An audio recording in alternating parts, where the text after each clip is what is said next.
Kita bersama PT Pupuk Indonesia Persero mulai menerapkan aplikasi digital, aplikasi rekan yang akan digunakan oleh para kios penyalur untuk melakukan penjualan dan penebusan pupuk bersubsidi oleh para petani. Dan Provinsi Bali menjadi wilayah uji coba pertama yang menggunakan aplikasi rekan.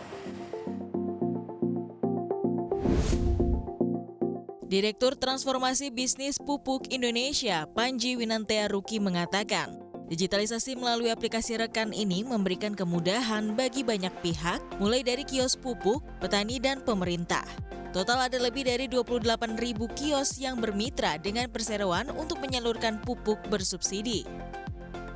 Menurutnya, aplikasi ini dapat membantu kios dalam memonitor penjualan dan memberikan efisiensi pada urusan pencatatan data transaksi. Bahkan, sistem digital ini mampu meningkatkan transparansi dan akuntabilitas dalam penyaluran pupuk, sehingga terhindar dari potensi kebocoran. Selain itu, penggunaan aplikasi oleh kios penyalur akan memudahkan para petani untuk menebus pupuk subsidi. Petani yang sebelumnya harus menggunakan kartu tani dan fotokopi KTP, kini hanya cukup membawa KTP asli saja.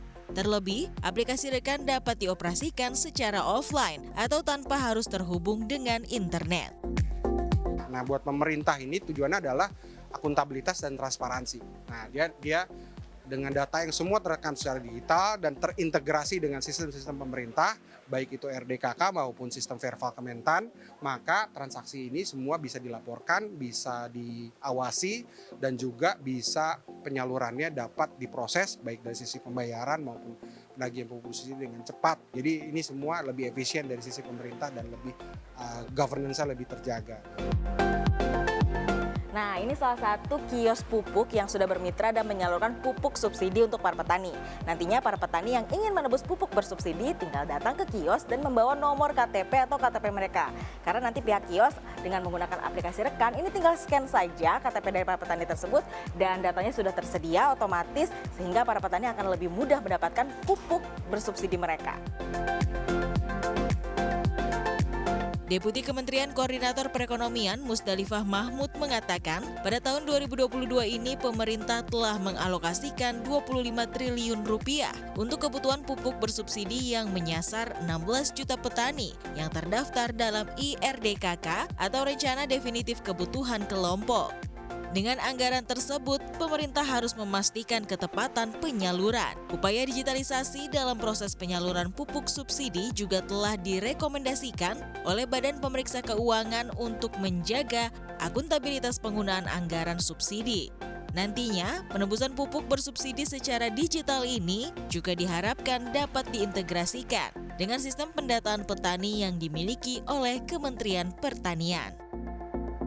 Saat ini sedang dilakukan penyempurnaan konsep implementasi oleh Badan Kebijakan Fiskal Kementerian Keuangan dan kementerian terkait lainnya.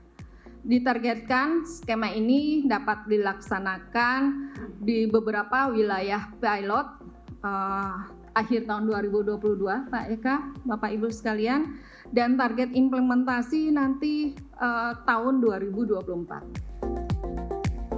Direktur Pupuk dan Pestisida Kementerian Pertanian Muhammad Hatta menjelaskan, sistem digitalisasi penyaluran atau penebusan menjadi salah satu upaya pemerintah memperbaiki tata kelola pupuk bersubsidi. Hal ini sekaligus bentuk antisipasi dampak yang berasal dari dinamika dunia seperti geopolitik yang terjadi antara Rusia dengan Ukraina. Menurutnya, perang Rusia dengan Ukraina berdampak besar bagi sektor pertanian karena telah mengganggu rantai pasok global yang menyebabkan kenaikan harga barang dan jasa, salah satunya pada harga dan ketersediaan bahan baku pupuk. Ketersediaan pupuk, khususnya pupuk bersubsidi, perlu dilakukan langkah strategis dan dengan memaksimalkan upaya perbaikan tata kelola, khususnya pada aspek penyaluran yang lebih tepat sasaran, efektif, efisien, namun tetap dapat kita pertanggungjawabkan. Sementara itu, Kepala Dinas Pertanian dan Ketahanan Pangan Provinsi Bali, Iwayan Sunada, menyambut baik penggunaan aplikasi rekan yang diterapkan Pupuk Indonesia di Provinsi Bali. Pasalnya, sektor pertanian dan tradisi sosio-religius merupakan cikal bakal berkembangnya pariwisata di Bali. Nantinya aplikasi ini akan diintegrasikan dengan sistem subsidi pupuk milik Kementerian Pertanian, khususnya dalam pemanfaatan data petani dalam IRDKK maupun penebusan pupuk bersubsidi oleh para petani. Saya berharap mudah-mudahan sub-launching aplikasi dapat mempermudah dan membantu kios dalam monitor penjualan atau memberikan efisiensi pada urusan pencatatan data transaksi. Berdasarkan penyusunan IRDKK, pupuk bersubsidi telah dialokasikan untuk Provinsi Bali yakni urea sebanyak 35.685 ton. Sedangkan realisasi penyaluran pupuk bersubsidi di Provinsi Bali sampai dengan Juni 2022 untuk pupuk urea telah mencapai 45,75% atau sebesar 16.326,46 ton.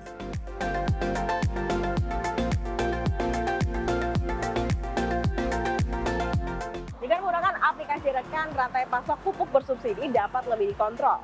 Selain itu, kegiatan distribusi dan stok pupuk nasional juga dapat dipastikan secara tepat waktu dan tepat sasaran. Petani juga akan lebih mudah mendapatkan pupuknya dan diharapkan dapat meningkatkan produktivitas hasil tani guna mendukung program ketahanan pangan nasional.